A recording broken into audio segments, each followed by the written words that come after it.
여러분, 선입견이라는 말 들어보셨죠? 선입견이라는 말. 어떤 대상에 대해서 우리가 이미 마음속에 가지고 있는 그 고정적인 관념이나 관점 같은 것을 우리가 선입견이라고 이야기합니다. 선입견. 마음속에 이미 고정적으로 가지고 있는 생각이기 때문에 선입견을 가지고 있으면 다른 의견을 받아들이기가 어렵지요. 그리고 우리가 이 선입견이라는 걸 이야기할 때는요, 되게 좀 부정적인 의미로 사용할 때가 많이 있습니다. 부정적인 의미로요. 왜냐하면 그 선입견을 가지고 있어서 다른 의견을 잘 받아들이지 않아가지고 이를 그르친다거나, 특히나 무슨 사람에 관하여서 선입견을 갖게 되면 그 사실 여부와 관계없이 내 마음대로 그 사람을 평가하는 일들이 있기 때문에 우리가 이 선입견이라는 단어를 부정적으로 많이 사용하기는 해요. 부정적으로 많이 사용되는 단어기는 한데, 애석하게도 사람이라면 누구든지 어느 정도 선입견을 갖고 있게 마련이에요. 내가 살아가면서 경험하는 수많은 상황들을 통해서, 또 나의 그 경험들을 통하여 쌓아진 그 수많은 지식들을 통해서 이미 내가 알고 있는 것들이 많이 축적되어 있으니까 선입견을 하나도 갖고 있지 않다? 이런 사람은 아마 거의 없을 겁니다. 그 정도의 차이는 있을 수 있지만 누구든지 어느 정도의 선입견이라는 거는 내 안에 가지고 있을 거예요. 만약에 예를 들어서 여러분, 우리가 덩치가 큰 사람, 만약에 저만한 사람이 있고요, 이렇게 빼빼 마른 사람이 있으면 둘 중에 누가 더 힘이 셀 것 같아요? 그러면 당연히 커다란 사람이라고 생각하시잖아요. 다들 보통은 그렇게 생각합니다. 커다란 사람이 더 힘이 셀 것처럼. 이런 것 또한 일종의 선입견이라는 거예요. 제가 예전에 운동선수 생활을 할 때, 운동할 때 제가 이제 운동하던 도장하고 다른 도장하고 단체로 시합한 일이 있었거든요. 단체로 시합한 일이 있었는데 제가 그날따라 좀 몸이 안 좋고 컨디션이 너무너무 안 좋았어요. 그래서 누구와 시합해도 다 질 것 같은 그런 기분이었거든요. 그렇게 안 좋은 상태였습니다. 그래서 제가 관장님한테 나 오늘 너무 컨디션이 안 좋다. 너무 몸이 안 좋다. 근데 우리가 이렇게 시합하게 됐으니 그래도 우리가 좀 유리하려면 나 저 작은 친구하고 붙여달라고. 그래야지 좀 이길 수 있지 않겠냐고. 그래서 저 작은 친구하고 붙여달라고 했거든요. 어떻게 됐는지 아세요? 그 작은 친구가요, 저를 어린애 갖고 놀듯이 갖고 놀았어요. 그렇다고 그때 제가 조그매느냐? 아니요. 지금보다 훨씬 더 컸어요. 지금보다 훨씬 더 컸고요. 그때 막 한참 운동하던 때라서 운동 많이 하고 힘도 셀 때였어요. 근데 그 작은 친구가, 저에 비해서 훨씬 작은 친구가 저를 가지고 놀더라고요. 알고 보니까 그 작은 친구가 청소년 국가대표 상비군이었어요. 저는 조그맣다고 되게 약할 거라고 얕잡아 봤거든요. 국가대표 상비군이더라고요. 한참 큰 키도 크고 몸무게도 훨씬 많이 나가던 저를 그냥 가지고 데리고 놀더라고요. 그런 선입견 같은 걸 우리가 어느 정도는 다 갖고 살아가요. 좀 뭐 별거 아닌 선입견일 수도 있고 정말 큰 문제를 일으킬 만한 선입견일 수도 있지만 어느 정도 우리가 다 가지고 살아가는데, 특별히 우리가 이런 선입견을 좀 조심해야 될 때가 있습니다. 그게 어떤 것이냐 하면 믿음에 관한 선입견이에요. 우리가 믿음에 관하여서 선입견이라는 것을 충분히 가질 수 있습니다. 나도 알게 모르게 가질 수 있어요. 그러나 늘 경계해야 되고요. 특별히 조심해야 됩니다.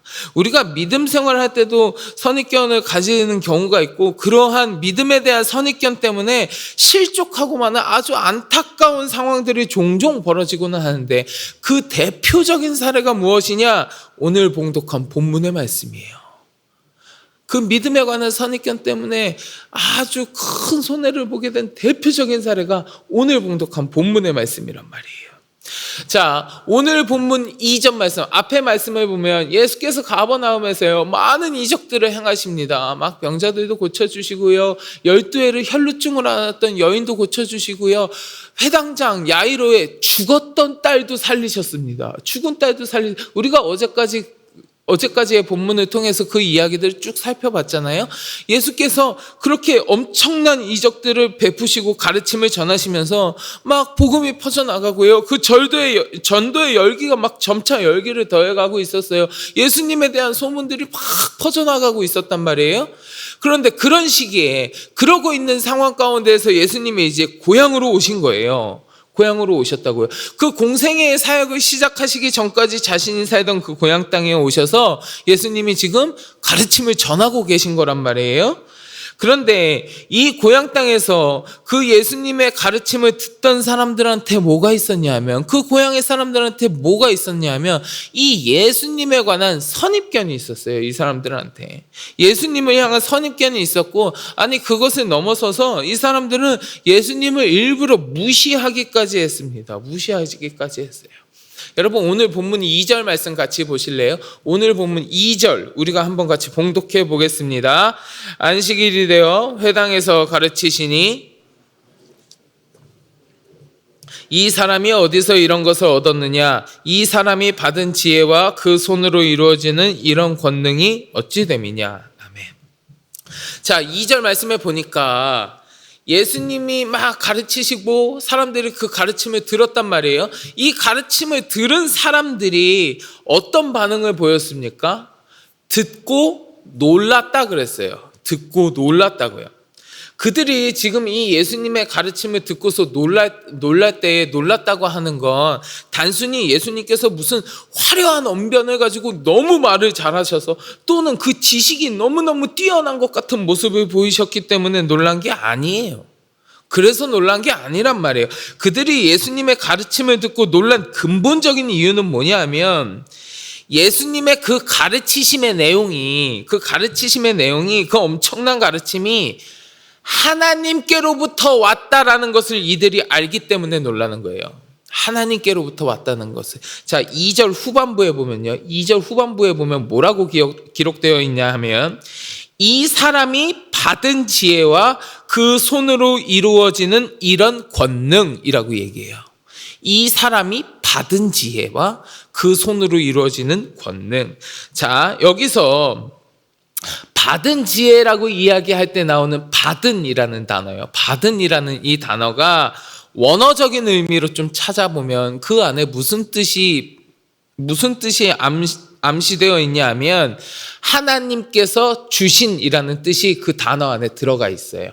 원어적으로 살펴보면 하나님께서 주신이라는 뜻이 들어가 있는 단어가 받은이에요. 그러니까 예수님께 이 사람이 받은이라고 이야기할 때 하나님께서 이 사람에게 이런 걸 주셨다라는 걸 이미 그 이야기 안에 내포하고 있다라는 거예요. 또 이러한 권능이라고 이야기하잖아요. 이런 권능이라고 이야기하는데, 권능이 뭡니까 여러분? 유한한 인간의 힘과는 결코 비교할 수 없는 하나님의 탁월하고 위대하신 능력을 우리가 권능이라고 그러잖아요. 그러니 지금 예수님을 바라보고 있는 이 사람들은 그 예수님의 가르침을 들으면서 그 속에 담겨있는 지혜가, 예수님의 손으로 이루어지는 일들의 능력이 하나님께로부터 왔다라는 것을 이 사람들이 이미 깨닫고 있는 거예요. 이미 알고 있는 거예요. 그래서 하나님께로부터 지혜와 능력을 받고 그것을 가지고 가르침을 전하고 계시는 예수님을 보면서 이들이 놀랐다라고 이야기하는 거예요. 그래서 이 사람들이 듣고 놀라는 거예요. 저 예수님의 가르침이 하나님께로부터 왔구나라는 거 이 사람들이 이미 알고 있었기 때문에. 자, 그러면요, 이렇게 지혜와 능력이 어디서 왔는지도 알고 그것을 보고 놀랐으면 그 다음에는 당연히 예수님을 경배하고 그에 대한 믿음을 더 고백하고 우리 예수님을 따르는 그러한 모습이 당연한 수순 같은데, 당연히 그렇게 돼야 될 것 같은데, 오히려 이 사람들은요 전혀 반대의 모습을 보이고 있죠. 아예 반대의 모습을 보인다고요. 오히려 예수님을 향하여 더 불쾌감을 느끼고 예수님을 오히려 더 깔보고 있는 무지와 불신앙의 모습을 확연하게 드러내고 있습니다. 그들의 이런 불신앙적인 모습이요, 오늘 보면 3절에서 완전히 드러나요. 3절에서. 자, 우리 오늘 보면 3절 같이 봉독해 볼까요? 3절 말씀 봉독해 보겠습니다. 이 사람이 마리아의 아들 목수가 아니냐? 야고보와 요셉과 유다와 시몬의 형제가 아니냐? 그 누이들이 우리와 함께 여기 있지 아니하냐 하고 예수를 배척한지라. 여러분, 이 사람들이요, 지금 자기들이 엄청나게 놀라놓고서는 일부러 예수님을 배척하고 예수님을 무시하고 아주 그런 모습을 보이면서 지금 예수님을 뭐라고 지칭하고 있냐 하면, 이 자가 마리아의 아들이 아니냐 이렇게 지칭하고 있어요. 마리아의 아들이 아니냐, 이 자가 요셉의 아들이 아니냐 이렇게 이야기하는 게 아니라 마리아의 아들이 아니냐 이렇게 이야기합니다. 여러분, 그때 그 유대 사회에서 한 사람을 지칭할 때, 한 사람을 가리켜서 누구의 아들 이렇게 이야기하는 거예요. 아주 흔한 경우죠. 그렇게 많이 이야기했어요. 우리가 그런 경우들 성경에서도 엄청나게 많이 보잖아요. 엄청나게 많이 보는데, 근데 그 사람을 아버지의 아들이 아니라 어머니의 아들이라고 표현하는 거예요. 그러니까 예수님의 경우는 요셉의 아들이라고 이야기하지 않고 마리아의 아들이라 그러잖아요. 어머니의 아들이라고 표현하는 것은 이때 당시 유대 사회에서 매우 모욕적인 언사입니다. 굉장히 모욕적인 언사예요. 그러니까 예수님이 요셉의 아들이라고 이야기하지 않고 마리아의 아들이라고 지칭하는 건 이 예수님을 그만큼 무시하는 거고요. 예수님에 대해서 아주 불신앙적인 모습을 대놓고 드러내고 있는 거예요. 그 말 자체가 굉장히 모욕적인 이야기거든요.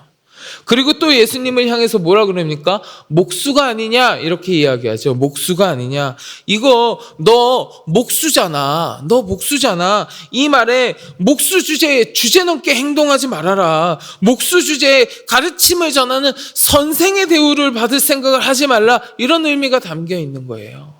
아주 예수님을 지칭하는 그 말에서부터 예수님을 깔보고요, 어떻게든 무시하고 아주 배척하는 그런 모습들이 다 담겨 있는 거예요. 그리고 마지막에 아예 대놓고 드러내고 얘기하잖아요. 예수를 배척한지라 얘기하고 있잖아요. 예수님께서 전하시는 가르침을 듣고 다들 놀라워했으면서 결국에는 이들이 어떻게 했습니까? 예수님을 배척했다고 하잖아요. 이 나사렛 사람들은요, 예수님이 전하시는 그 가르침, 지금 내 눈앞에 계시는 그 예수님을 듣고 판단하는 것이 아니라 그 예수님이 가지고 있었던 그 인간적인 배경, 공생의 사역을 시작하시기 전에 그 고향 땅에 계시던 그 모습, 예수님의 아버지와 어머니, 형제, 자매들 자신들이 알고 있던 목수였던 예수님만을 생각하면서 예수님에 대한 선입견을 가지고 주님을 외면하는 그런 모습을 보이고 있는 거예요. 지금 예수님께서 보여주시는 모습은 이들이 이렇게 지칭하고 무시할 수 있는 모습이 아닙니다. 하나님께로부터 받은 지혜와 권능을 가지고 그들이 다들 놀랄 만한 가르침을 전하고 계신다고요. 근데 그 모습이 아니라 자기들이 미리 가지고 있던 모습, 자기들 안에 이미 굳어져 있던 그 선입견을 가지고 예수님을 지금 대하고 있는 거예요. 예수님의 가르침이 이상해서 그렇다거나 진짜로 그 가르침에 대해서 깨닫지 못해서가 아니라 자신들이 가지고 있는 예수님에 대한 선입견 때문에 예수님을 철저하게 무시하고 있는 겁니다. 그 선입견을 가지고 그분이 행하신 권능과 말씀과 지혜를 외면하고 있는 이 나사렛 사람들은 자신들의 그러한 선입견 때문에 예수 그리스도를 보내신 하나님을 떠난 것이나 마찬가지라는 거예요. 자신들이 가지고 있는 그 고정적인 관념 때문에 이 사람들은 하나님을 떠난 거라고요. 근데 여러분, 오늘 본문 5절 말씀에 보니까요, 이 나사렛 사람들 중에서도 또 다른 모습을 보이는 사람들이 있거든요. 우리 오늘 말씀 5절 같이 봉독해 볼까요? 5절 봉독하겠습니다. 거기서는 아무 권능도 행하실 수 없어 다만 소수의 병자에게 안수하여 고치실 뿐이었고. 아멘. 자, 예수님을 배척하고 선입견을 가지고 외면하고 불신앙적인 모습을 보인 사람들에게 예수님은 아무 권능도 행하실 수 없었다라고 했는데, 그 와중에도 안수하여 고치신 소수의 병자들이 있었다고 했습니다. 그 와중에도 주님의 능력을 행한, 그 능력을 경험한 사람들이 있다는 겁니다. 동네 사람들이 다 그 예수님에 관한 자기들의 고정적인 생각, 옛날 생각, 그 선입견 가지고 예수님을 배척할 때에 그러한 선입견들 다 내려놓고, 그러한 생각 다 내려놓고 예수를 믿고 따랐던 소수의 사람들이 있었다라는 거예요. 마치 구약 성경이에요. 구약 성경에 엘리야가 모두 하나님을 저버렸다고 한탄할 때 하나님께서 바알에게 무릎 꿇지 않는 7,000명의 사람들을 보여주신 일이 생각나게 하는 겁니다. 열왕기상 19장 18절에 기록되어 있죠. 제가 한번 봉독해 드릴게요. 그러나 내가 이스라엘 가운데 7,000명을 남기리니 다 바알에게 무릎을 꿇지 아니하고 다 바알에게 입맞추지 아니한 자니라. 극심한 불신앙 가운데에서도 믿음을 지키고 있는 소수의 무리가 있었다라는 거예요. 사람들은 다 예수님을 외면할 때에, 사람들은 다 선입견을 가지고 예수님을 무시할 때에 그들은 그 모든 선입견을 버리고 예수님을 향한 믿음을 지켰습니다. 그러니 어떻게 되었습니까? 예수님이 그곳에서 권능을 행하지 못했다라고 하는 말씀 가운데에서도 그들은 예외가 돼요. 그들은 예외가 됩니다. 그들은 병고침의 은혜를 경험합니다. 그들은 주님의 권능을 체험합니다. 체험해요. 주를 향한 모든 고정관념, 모든 선입견들을, 그것들을 다 넘어서서 참신앙을 가진 믿음의 사람들은요, 불신앙 속에서도 흔들리지 아니하는 믿음으로 주님 앞에 나아가는 사람들은 예수님의 긍휼과 은총을 입을 수 있다라는 것을 오늘 말씀이 보여주고 있는 거예요. 보여주고 있는 거예요. 사랑하는 성도 여러분, 오늘 우리가 살아가는 이 시대에서도요, 이 시대 가운데에서도 우리 예수님을 향한 많은 선입견들이 존재합니다. 세상 사람들은요, 교회를 손가락질하고 예수님을 깎아내리기 바쁩니다. 예수 믿어서 뭐하냐고, 쓸데없는 짓 한다고 비난하고 핀잔하기 일쑤지요. 그러나 우리는 그러한 세상 이야기에 휩쓸리고 함께하는 것이 아니라 우리의 믿음을, 주를 향한 우리의 믿음을 잘 지켜야 하겠습니다. 세상 이야기에 귀 기울인다면 우리는 예수님에 대한 선입견을 가지고 주를 평범한 인간 이상으로 보지 않으려고 애써서 배척하고 외면하였던 그 나사렛 사람들과 다를 바가 없지요. 우리가 세상 이야기에 휩쓸리면 우리도 그 나사렛 사람들과 다를 바가 없습니다. 잘못된 선입견, 그분의 권능과 지혜를 무시하는 그 선입견을 다 내려놓고 우리 주님을 향한 더욱 굳건한 믿음을 품고 나아가므로 주의 권능이, 하나님의 일하심의 역사가 이 시간 함께 하시는 우리 모든 성도 여러분들의 삶 가운데 가득하시기를 주의 이름으로 간절히 축원합니다. 자, 우리 같이 기도하겠습니다.